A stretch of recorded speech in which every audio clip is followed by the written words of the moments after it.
Welcome to Bharat Vanitha TV. అనుమానాస్పద స్థితిలో వ్యక్తి మృతి చెందిన సంఘటన సత్తెనపల్లి పట్టణంలో చోటు చేసుకుంది. స్థానికులు తెలిపిన వివరాల ప్రకారం మృతుడు పట్టణంలోని రంగా కాలనీకి చెందిన చెన్నంశెట్టి రామకృష్ణ అలియాస్ శ్రీనుగా చెబుతున్నారు. స్థానిక సర్బయ్య హైస్కూల్ ఆవరణలో ఘటన జరగడం శోచనీయం. సంఘటన స్థలానికి పోలీసులు చేరుకొని విచారిస్తున్నారు. సమాజంలో అసమానతలను రూపుమాపేలా సీఎం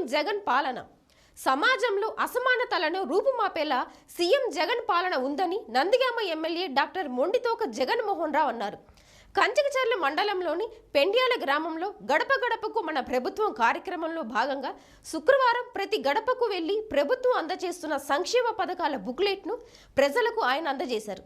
ఈ సందర్భంగా ఆయన మాట్లాడుతూ గ్రామీణ ప్రాంతాల అభివృద్ధికి ముఖ్యమంత్రి వైఎస్ జగన్మోహన్ రెడ్డి పెద్ద ఎత్తున నిధులు మంజూరు చేస్తున్నారని, గత ప్రభుత్వాల హయాంలో గ్రామీణ ప్రాంతాల అభివృద్ధి ఆమడ దూరంలో నిలిచాయని చెప్పారు.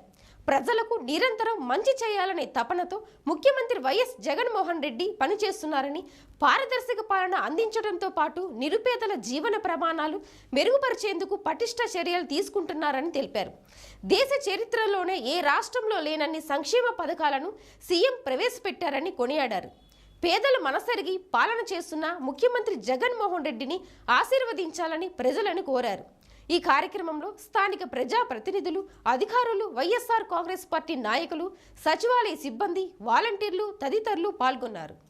సమస్యాత్మక గ్రామాలపై ప్రత్యేక దృష్టి సారించాలన్న ఎస్పీ రవిశంకర్ రెడ్డి.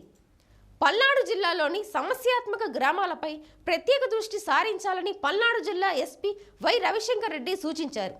వినుకొండ టౌన్లో పల్నాడు జిల్లాలోని సమస్యాత్మక గ్రామాలకు సంబంధించిన సమీక్షా సమావేశానికి ముఖ్య అతిథిగా Guntur range IG Palaraju, SP why Ravishankar Reddy హాజరయ్యారు. ఆయా గ్రామాల్లోని సమస్యాత్మకమైన వ్యక్తులు, రౌడీ షీటర్ల కదలికలపై ప్రత్యేక దృష్టి సారించి వారి కార్యకలాపాలను గమనిస్తూ శాంతి భద్రతలకు విఘాతం కలగకుండా తగిన చర్యలు తీసుకోవాలని సూచించారు. ఎవరైనా శాంతి భద్రతల పరిరక్షణకు విఘాతం కలిగించడానికి ప్రయత్నిస్తే వారిపై కఠిన చర్యలు తీసుకోవాలని పోలీసు అధికారులకు ఆదేశించారు. ఈ కార్యక్రమంలో అదనపు SP Raghavendra, AR DSP Chinnikrishna, డిఎస్పీలు KV Mahesh, Pallapuraju, Adinarayana, trainee DSP Jagadish, SP CA Prabhakar, సిఐలు, ఎస్ఐలు మరియు సిబ్బంది పాల్గొన్నారు.